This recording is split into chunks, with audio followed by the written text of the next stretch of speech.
मत्ती का सुसमाचार अध्याय 11 वचन 28 मैं पढ़ रही हूँ, ध्यान देकर सुनो।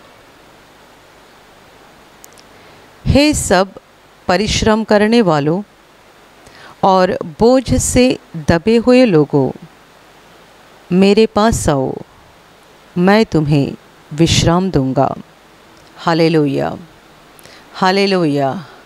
प्रभु यीशु बता रहा है, हे सब परिश्रम करने वालों और बोझ से दबे हुए लोगों, मेरे पास आओ, मैं तुम्हें विश्राम दूंगा। Hallelujah, hallelujah, hallelujah. 2000 वर्ष पहले जब परमेश्वर का पुत्र यीशु मसीह इंसान बनकर इस धरती पर आया था, उसने लोगों के जीवन के सारे परिश्रम को और लोगों के जीवन के सारे बोझ को बहुत नज़दीकी से देखा और उसने लोगों को बताया कि जो तुम परिश्रम कर रहे हो और जो तुम बोझ से दबे हुए हो, तुम सभी मेरे पास आओ, मैं तुम्हें विश्राम दूंगा। और तब से लेकर आज के दिन तक गए 2000 सालों में जितने सारे लोग विश्वास करके प्रभु यीशु के पास आ गए, जिन्होंने इस वचन के ऊपर भरोसा किया, विश्वास किया और प्रभु के पास आ गए, उन सबों को उसने विश्राम दिया है। उन सबों के दिल को प्रभु ने तसल्ली दी है। Hallelujah, hallelujah, hallelujah, hallelujah. मेरे प्यारे भाई और बहनों, प्रभु यीशु इस वचन में विश्राम की बात कर रहा है। तुम सभी मेरे पास आओ, मैं तुम्हें विश्राम दूंगा। ये विश्राम शरीर का नहीं बल्कि आत्मा का विश्राम है। परमेश्वर आत्मा के विश्राम की बात यहाँ पर कर रहा है। इस वचन के द्वारा प्रभु हमसे आत्मा के विश्राम की बात कर रहा है। और जब मनुष्य के आत्मा को विश्राम मिल जाता है, उसके शरीर को अपने आप विश्राम प्राप्त होता है। Hallelujah, hallelujah, hallelujah. यदि मनुष्य के आत्मा में विश्राम नहीं है तो शरीर को कितना भी सुख सुविधा हो मिल जाए तो भी शरीर को कभी भी सही अर्थ से विश्राम नहीं मिल सकता है। मेरे प्यारे भाई और बहनों, जब तक प्रभु यीशु धरती पर नहीं आया था तब तक मनुष्य को विश्राम नहीं था। और आज भी जितने सारे लोग मानव रूप धारण करके आए हुए परमेश्वर के इस महान पुत्र पर विश्वास नहीं करना चाहते हैं, उन्हें सच्चा विश्राम नहीं मिल रहा है। मनुष्य का जीवन प्रभु ने 2 शब्द में वर्णन किया है, हे सब परिश्रम करने वालों और बोझ से दबे हुए लोगों। दुनिया का हर व्यक्ति इस 2 शब्द के अंदर आ जाता है। परिश्रम करने वालों और बोझ से दबे हुए लोगों।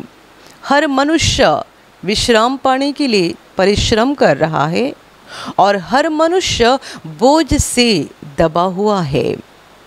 पर परमेश्वर को ये बिल्कुल देखा नहीं जा रहा है कि मनुष्य अपने जीवन में कैसे परिश्रम कर रहा है और मनुष्य अपने जीवन में किस रीति से बोझ से दबा हुआ है।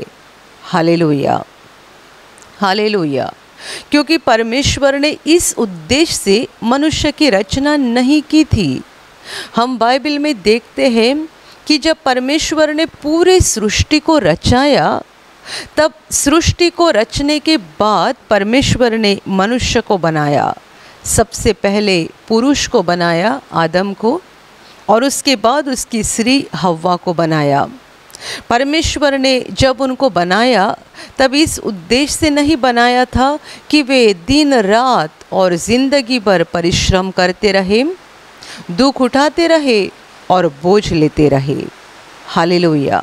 परमेश्वर नहीं चाहता था कि मनुष्य दिन रात परिश्रम करते रहे और बहुत दुख और कष्ट का भरा हुआ जीवन बिताए, बल्कि परमेश्वर ये चाहता था कि जितनी सारी सृष्टि उसने की है उसके ऊपर मनुष्य अपना अधिकार चलाए और बड़ी खुशी से, बड़ी शांति से इस धरती पर वो रह सके। इसलिए तो हम बाइबल में पढ़ते हैं कि परमेश्वर ने सबसे पहले बस मर्द को बनाया था, पर उसके कुछ समय पश्चात परमेश्वर को खुद ऐसा लगा कि मनुष्य के लिए अकेला रहना अच्छी बात नहीं है, और परमेश्वर ने उसके साथ रहने के लिए दूसरे मनुष्य की अर्थात स्त्री की रचना की। इसका मतलब ही ये है कि परमेश्वर मनुष्य को खुश रखना चाहता था, परमेश्वर मनुष्य को आनंद में रखना चाहता था, और ये उसकी इच्छा नहीं थी कि मनुष्य दिन रात मेहनत करते रहे और बहुत पसीना बहाकर दुख उठाते रहे। Hallelujah, hallelujah, hallelujah. पर मेरे प्यारे भाइयों और बहनों, परमेश्वर की आज्ञा को तोड़ने के कारण, पाप करने के कारण मनुष्य ने उस सच्चे जीवन को और सच्चे खुशी को खो दिया, और तब से लेकर आज के दिन तक गए 6000 साल में मनुष्य जितना पाप में बढ़ते गया उतना वो परमेश्वर से दूर होते गया। जितना वो पाप में बढ़ते गया उतना उसका परमेश्वर के साथ रिश्ता बिगड़ते गया, और वो सच्चे जीवन को खो बैठा है। और इसीलिए मनुष्य के दिल में सच्ची शांति नहीं है, सच्ची खुशी नहीं है, अर्थात मनुष्य की आत्मा को सच्चा विश्राम नहीं है। Hallelujah, hallelujah. कितने सारे लोगों के पास बहुत पैसा होता है, बहुत संपत्ति जायदाद होती है, तो भी वे शांति से सो नहीं सकते हैं। जिनके पास पैसा नहीं है या जो गरीब लोग हैं, उन्हें ऐसा लगता है कि यदि हमारे पास काफ़ी पैसा आ जाएगा तो हमारे जीवन में बड़ी खुशी आ जाएगी। पर दुनिया में ऐसे बहुत लोग हैं जो बहुत अमीर है, बहुत पैसा संपत्ति जायदाद उनके पास है, तो भी उनके दिल में शांति नहीं है। वे हमेशा व्याकुल रहते हैं, परेशान रहते हैं, यहाँ तक कि उनको नींद के लिए दवा की ज़रूरत पड़ती है। बिना दवा उनको नींद नहीं लगती है। मेरे प्यारे भाइयों और बहनों, पूरी मानवता की ये हालत है कि मनुष्य के पास सच्ची शांति नहीं है, मनुष्य के आत्मा में सच्चा विश्राम नहीं है, और इसीलिए वो एक व्याकुल और बहुत दर्द से भरा हुआ जीवन बिता रहा है। प्रभु यीशु ने 2 शब्द में पूरी मानवता का वर्णन किया है। हे सब परिश्रम करने वालों और बोझ से दबे हुए लोगों, सारे के सारे परिश्रम कर रहे हैं। किस बात के लिए? हर कोई कल का दिन अच्छा देखना चाहता है, हर कोई अपने भविष्य में अच्छे दिन आने के लिए कोशिश करता है। हर कोई चाहता है कि मेरे जीवन में सुख आ जाए, शांति आ जाए, सब कुछ अच्छा चले, और इसीलिए रात और दिन परिश्रम कर रहे हैं, तो भी जैसे कि खुशी और शांति हमसे दूर भागती जा रही है। जितना परिश्रम कर रहे हैं, जितने कष्ट उठा रहे हैं, उतनी खुशी तो हमारे जीवन में नहीं आ रही है। इसके विपरीत लोग ऐसा उल्टा अनुभव करते हैं कि हम जितनी मेहनत करते हैं, जितना परिश्रम आज तक किया है, उसके बावजूद भी दर्द बढ़ते गया है, परेशानी बढ़ते गई है। और प्रभु ने दूसरा शब्द इस्तेमाल किया है, बोझ से दबे हुए लोगों। मनुष्य बोझ के नीचे दबा हुआ है। जिन लोगों के सामने प्रभु ये बात को बता रहा था, वे सारे यहूदी लोग थे। उनके ऊपर भी एक बड़ा बोझ था, उनके ऊपर मूसा की व्यवस्था का बोझ था।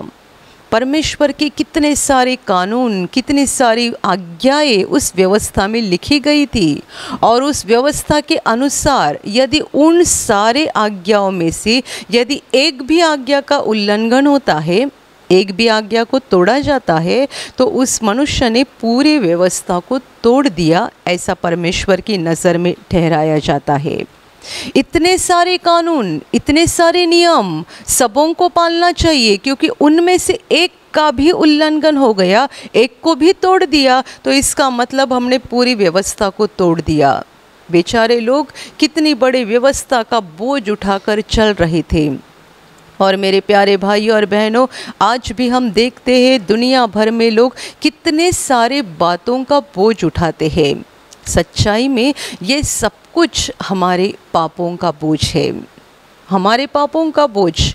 हम कितनी सारी बातों से अपने आप को संभालने की कोशिश करते हैं, क्यों कोशिश करते हैं? इससे मुझे बीमारी आ जाएगी, उससे कुछ परेशानी हो जाएगी, इससे कुछ नुकसान हो जाएगा। और हम दुनिया भर के कितने सारे नियमों का पालन करते हैं, कितने सारी बातों के अनुसार चलने की कोशिश करते हैं, ये सोच कर कि कहीं ऐसा ना हो जाए कि कोई गलती हो जाए और मैं बीमार हो जाऊँ, मैं ये खाऊंगा तो मुझे ये तकलीफ़ हो जाएगी, ये करूँगा तो वो बीमारी आ जाएगी। इस रीति से कितने सारे कानूनों को, कितनी सारी नियमों को हम पालते रहते हैं और उनके अनुसार चलने की कोशिश करते हैं। पर मेरे प्यारे भाइयों और बहनों, ये सब होने के बावजूद भी मनुष्य का जीवन शांति से और खुशी से नहीं भरते जा रहा है।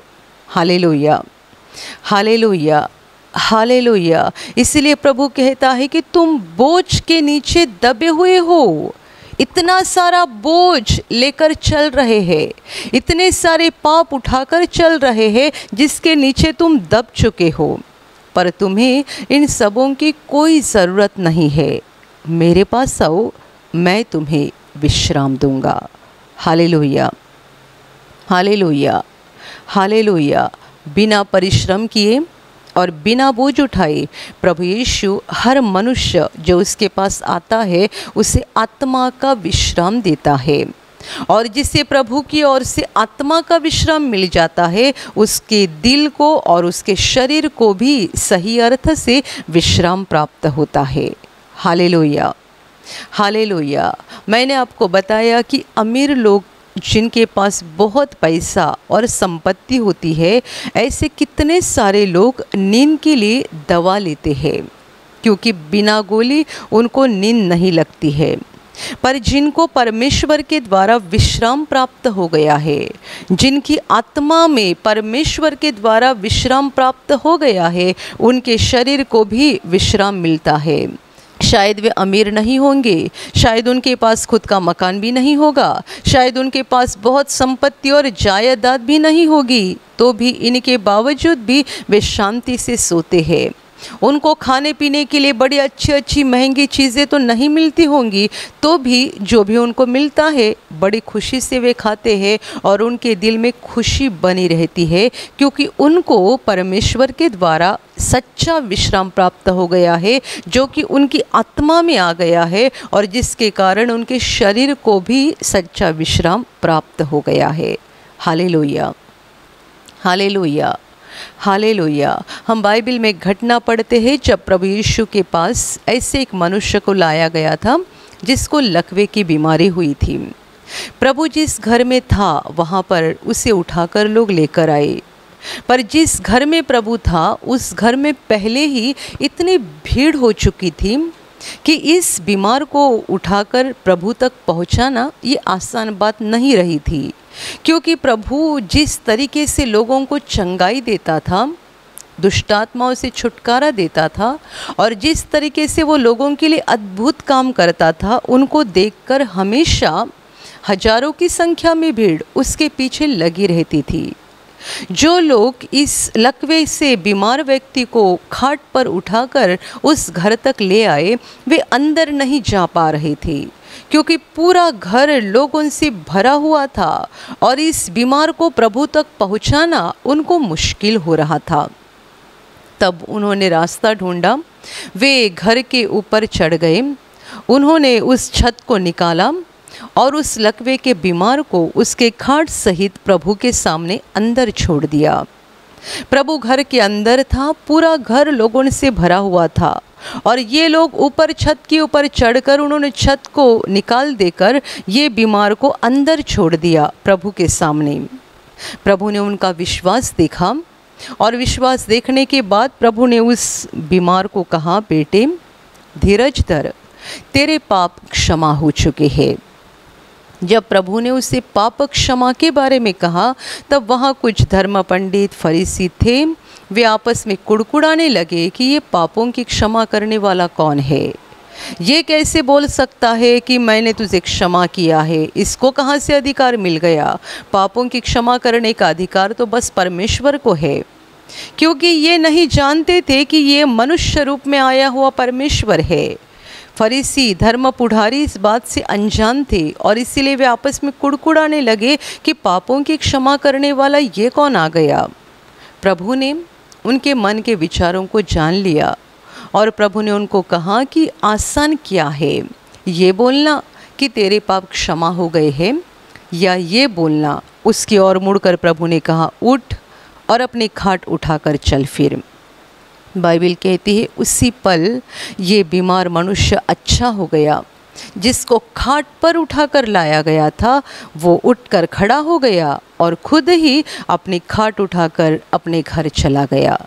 Hallelujah, hallelujah, hallelujah. इस घटना में हम देखते हैं कि प्रभु ने उसके चंगाई के लिए पहले नहीं बोला था, पहले ये बोला था कि तेरे पाप क्षमा हो गए हैं।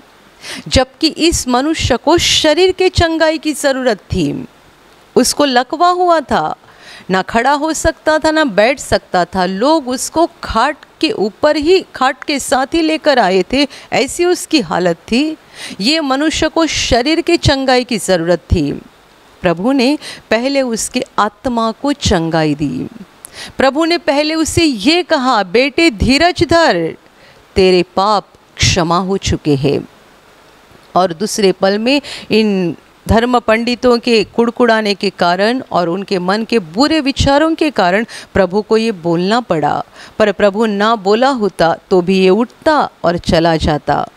इसीलिए तो प्रभु ने कहा कि आसान क्या है, ये बोलना आसान है कि तेरे पाप क्षमा हो चुके हैं, या ये बोलना आसान है कि उठ और चल फिर। और जैसे ही प्रभु ने उसे कहा उठ और चल फिर, एक पल में ये बीमार मनुष्य उठा और अपनी खाट उठाकर निकल गया। प्रभु ने पहले उसके आत्मा को अच्छा कर दिया और जब भी उसका आत्मा अच्छा हो गया उसका शरीर भी ठीक हो गया। Hallelujah, hallelujah, hallelujah. इस वचन में भी प्रभु आत्मा के विश्राम की बात कर रहा है। हर मनुष्य को आत्मा के विश्राम की ज़रूरत है।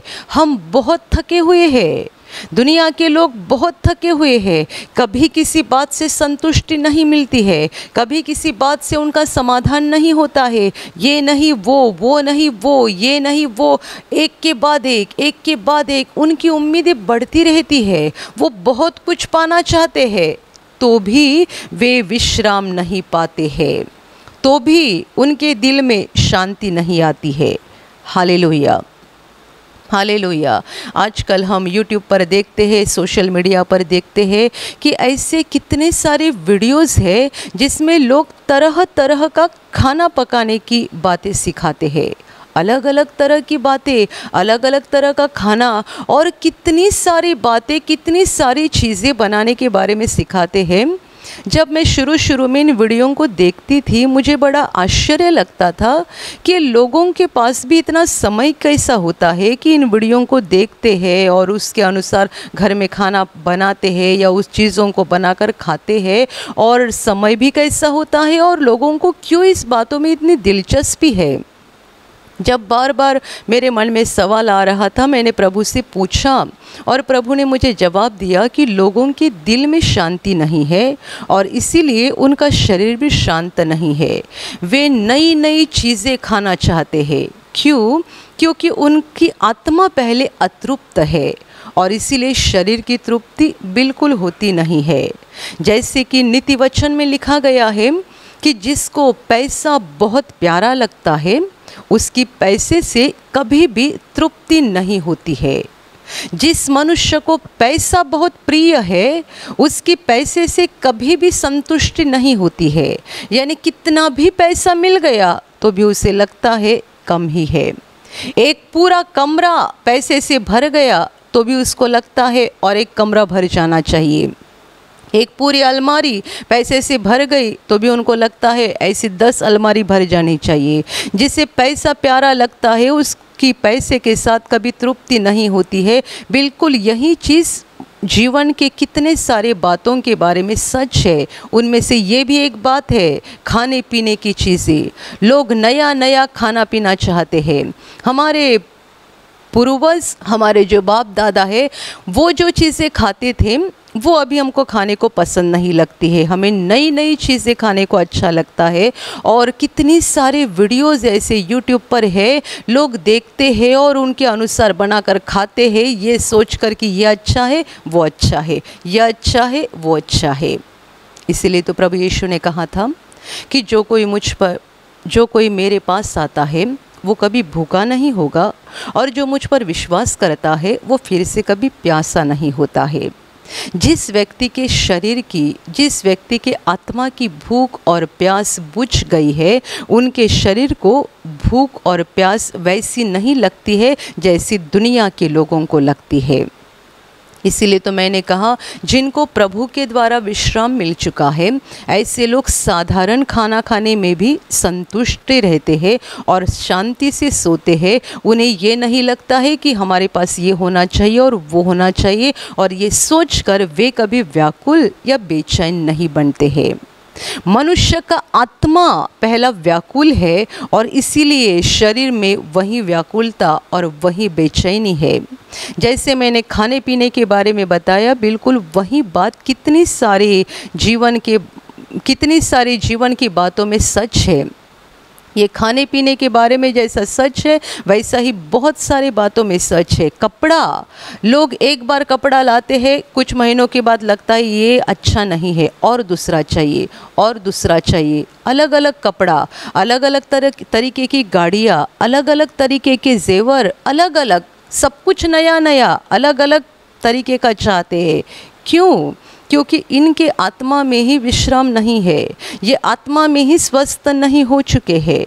मेरे प्यारे भाइयों और बहनों, ध्यान में लेना कि हमें पहले आत्मा के विश्राम की ज़रूरत है। जिसके आत्मा को विश्राम मिल चुका है, उसका शरीर भी शांत हो जाता है, उसके शरीर को भी विश्राम मिलता है, और उसे भूख और प्यास बस एक ही की लगती है, परमेश्वर की। उसे पाने के लिए, उसको पाने के लिए, उसको हासिल करने के लिए, उसका प्रेम, उसका सामर्थ, उसका अनुग्रह, उसकी कृपा पाने के लिए मनुष्य को प्यास और भूख लगती है। दुनिया की बातों की प्यास और भूख हमेशा के लिए ख़त्म हो जाती है। Hallelujah, hallelujah, hallelujah, hallelujah. मेरे प्यारे भाइयों और बहनों, हमें प्रभु यीशु पर विश्वास करके आत्मा का विश्राम पाना है। ये विश्राम और किसी जगह, और किसी मनुष्य के द्वारा या और किसी चीज़ के द्वारा नहीं मिल सकता है। हम ये नहीं सोच सकते कि ये चीज़ मुझे मिलेगी तो मुझे विश्राम मिल जाएगा, ये चीज़ मुझे मिलेगी तो मैं शांत हो जाऊंगा। नहीं हो सकता है। इसीलिए तो प्रभु खुद के बारे में बता रहा है, मेरे पास आओ, मैं तुम्हें विश्राम दूंगा। वो ना किसी मनुष्य की गारंटी दे रहा है, ना किसी जगह की, ना किसी चीज़ की गारंटी दे रहा है, बल्कि वो अपनी गारंटी दे रहा है। खुद के बारे में बोल रहा है, मेरे पास आओ तो मैं तुम्हें विश्राम दूंगा। Hallelujah, hallelujah. दुनिया में हमारा जीवन बहुत बोझ से दबा हुआ है। दुनिया में हमारा जीवन कष्ट और दर्द से भरा हुआ है, पर हमारे लिए खुशी की बात यह है कि परमेश्वर ने अपने इकलौते पुत्र को, यीशु मसीह को धरती पर भेजा है, और जितने उसके पास आते हैं उनको दोबारा भूख नहीं लगती है, और जितने उस पर विश्वास करते हैं उनको दोबारा प्यास नहीं लगती है, क्योंकि प्रभु उनकी आत्मा की भूख और प्यास को मिटा देता है। प्रभु उनकी आत्मा को सच्ची तसल्ली देता है, उनकी आत्मा को सच्चा विश्राम देता है। और एक बार हमारी आत्मा को विश्राम मिल गया कि हमारा शरीर भी विश्राम पाता है। Hallelujah, hallelujah, hallelujah. मेरे प्यारे भाइयों और बहनों, आप जीवन में विश्राम पाने के लिए कोशिश कर रहे होंगे। आप सोच रहे होंगे कि क्यों मेरे जीवन में शांति नहीं है। मैं इतनी मेहनत कर रहा हूँ, इतनी कोशिश कर रहा हूँ, और इतने सारे रास्ते ढूंढ रहा हूँ, तो भी मेरे जीवन में सच्चा विश्राम क्यों नहीं है, मेरे जीवन में सच्ची शांति क्यों नहीं है। मेरे प्यारे भाई और बहनों, आपको प्रभु यीशु के पास आना ज़रूरी है, उस पर विश्वास करना ज़रूरी है। जब आप उसके पास आओगे और उस पर विश्वास करोगे, आपकी आत्मा की भूख और प्यास बुझ जाएगी, और आपकी आत्मा को सच्चा विश्राम मिल जाएगा। गए 2000 सालों में जितने सारे लोगों ने प्रभु यीशु पर विश्वास किया है, 2000 सालों में जितने लोग प्रभु के पास आकर उसे दिल में ग्रहण किया है, उन सबों को आत्मा में विश्राम प्राप्त हो गया है। इस धरती पर हमें विश्राम मिल जाता है, जिसके कारण हम सच्चे शांति का अनुभव करते हैं। और दूसरी बात, हमें सच्चा विश्राम मरने के बाद मिलने जा रहा है। मौत ये हमारे जीवन का अंत नहीं है, बल्कि मरने के बाद हमारी एक नई ज़िंदगी की शुरुआत हो जाएगी, जिसे बाइबल में अनंत जीवन कहा गया है। मेरे प्यारे भाइयों और बहनों, दुनिया का हर मनुष्य दो में से एक जगह पर अपना अनंत काल बिताने जा रहा है। एक जगह है स्वर्ग, जहाँ परमेश्वर खुद रहता है, जो परमेश्वर का अपना खुद का घर है, जहाँ अनगिनत स्वर्गदूत है, जहाँ परमेश्वर के पवित्र लोग हैं। वहाँ बस विश्राम ही विश्राम है, वहाँ खुशी ही खुशी है, शांति ही शांति है। पर दूसरी जगह है जिसे बाइबल में नरक कहा गया है, जहाँ पर आग जलती रहती है। वो परमेश्वर ने मनुष्य के लिए नहीं बनाई है, बल्कि शैतान और उसके साथ गए सारे दूतों के लिए बनाई है। शैतान जो गिराया गया स्वर्गदूत है, उसके लिए परमेश्वर ने नरक बनाया है। पर जितने सारे लोग मरते दम तक परमेश्वर के पास आना नहीं चाहेंगे और परमेश्वर की इच्छा के अनुसार चलना नहीं चाहेंगे, बल्कि उस दुष्ट शैतान के ही इशारे के अनुसार चलते रहेंगे और उसका ही हाथ पकड़कर आगे बढ़ते जाएंगे, उनके लिए और कोई उम्मीद नहीं है, उनके लिए और कोई आशा नहीं है। उनकी जगह वही है जो परमेश्वर ने शैतान के लिए बनाई है। वहाँ जाकर अनंत काल उनको दंड भुगतना पड़ेगा। यानी वहाँ पर जाने के बाद उनकी आत्मा को कभी विश्राम नहीं मिलेगा।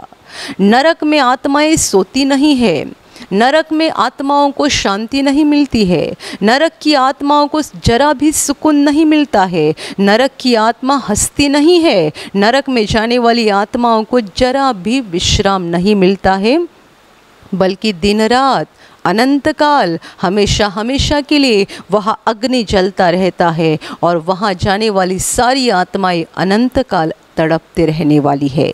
Hallelujah, hallelujah. आज मनुष्य अपने पापों के कारण जो भी बोझ उठा रहा है और जो भी अपने जीवन में व्याकुलता या परेशानी को महसूस कर रहा है, वो तो बहुत थोड़ा है। पर यदि हम इस पाप के बोझ से नहीं छुटकारा पाए, यदि यहाँ पर प्रभु पर विश्वास करके हमने पापों की क्षमा नहीं पाई, तो ये हमारा विश्राम हम अनंत काल के लिए खो देंगे, क्योंकि मरने के बाद उनकी आत्माएं नरक में जाएगी, जहाँ पर उनको पल भर के लिए भी विश्राम नहीं मिलेगा। पल भर के लिए भी उनके दिल में शांति नहीं रहेगी, पल भर के लिए भी नहीं हंसेंगे, बल्कि अनंत काल रोते रहेंगे, आंसू बहाते रहेंगे और वहाँ तड़पते रहेंगे। Hallelujah, hallelujah. मेरे प्यारे भाइयों और बहनों, प्रभु यीशु हमारी आत्मा को अनंत काल का विश्राम देना चाहता है। वो नहीं चाहता है कि मरने के बाद हम नरक में जाएं, वो नहीं चाहता है कि हमारी आत्मा हमेशा के लिए विनाश हो जाए, बल्कि वो चाहता है कि धरती पर हमें खुशी का, शांति का जीवन बिताए और ये जीवन खत्म होने के बाद हमारी आत्मा को अनंत काल का विश्राम मिल जाए, ताकि हम स्वर्ग में जाए और अनंत काल वहाँ परमेश्वर के साथ हंसते रहे, खुशी में रहे और शांति में रहे। और इसीलिए प्रभु यीशु स्वर्ग छोड़कर धरती पर आया और पूरी मानवता को वो अपने पास बुला रहा है। दुनिया के हर मनुष्य को, चाहे वो किसी भी जाति का हो, किसी भी धर्म का हो या किसी भी देश का रहने वाला हो, हर मनुष्य को प्रभु कहता है, हे सब परिश्रम करने वालों और बोझ से दबे हुए लोगों, मेरे पास आओ, मैं तुम्हें विश्राम दूंगा। इस धरती पर वो हमें विश्राम देने के लिए तैयार है और धरती का जीवन खत्म होने के बाद स्वर्ग का अनंत जीवन देकर वहाँ अनंत काल का विश्राम देने के लिए भी वो तैयार है। Hallelujah, hallelujah, hallelujah. फैसला हमारे ऊपर है। परमेश्वर कभी किसी के ऊपर ज़बरदस्ती नहीं करता है। फैसला हमें करना है कि इस मुक्तिदाता के पास आकर विश्राम प्राप्त करना है या उस दुष्ट शैतान के हाथ में रहकर व्याकुल बनते जाना है, दुख उठाते रहना है और मरने के बाद अनंत काल के लिए नरक में जाकर हमेशा के लिए व्याकुल रहना है। फैसला हमारे हाथ में है। परमेश्वर ज़बरदस्ती नहीं करता है, पर हमारी भलाई इसी में है कि हम प्रभु यीशु के पास आए, उस पर विश्वास करें। हमारी पाप मुक्ति के लिए प्रभु यीशु ने जो क्रूस पर बलिदान किया है, उस क्रूस के संदेश पर विश्वास करके अपने पापों का पश्चाताप करें, पापों की क्षमा प्राप्त करें, ताकि इस धरती पर हमें उसके द्वारा विश्राम मिल जाए, हमारी आत्मा को विश्राम मिल जाए, हमारे शरीर को विश्राम मिल जाए, और ये जीवन खत्म होने के बाद हम स्वर्ग के अनंत जीवन में पहुंच जाए, जहां हम अनंत काल का विश्राम कर सकेंगे और परमेश्वर के साथ खुशी से, शांति से जीवन बिता सकेंगे। Hallelujah, hallelujah, hallelujah, hallelujah, hallelujah. और अभी प्रार्थना करने का समय है। आप विश्वास करो कि एक पल में प्रभु यीशु आपको छूकर चंगाई देगा, एक पल में वो आपके जीवन का दुख निकाल देगा और आपके आंसुओं को खुशी में बदल देगा, क्योंकि उसके लिए असंभव कुछ नहीं है, अनहोनी बात एक भी नहीं है। प्रभु यीशु आज भी जिंदा है। 2000 वर्ष पहले वो शरीर रूप में धरती पर था, आज शरीर रूप में नहीं बल्कि आत्मा के रूप में है, और दुनिया के कोने कोने में जहाँ जहाँ लोग विश्वास के साथ उसको पुकारते हैं, उसके पास प्रार्थना करते हैं, उन सबों की पुकार को प्रभु सुनता है, उन्हें चंगा करता है, उनके आंसुओं को पोंछ देता है और उनके जीवन को खुशी से भर देता है। आप भी इसी विश्वास के साथ आपके बीमार भाग पर हाथ रखो, और यदि वहाँ हाथ नहीं रख सकते हैं तो अपने सीने पर हाथ रखो।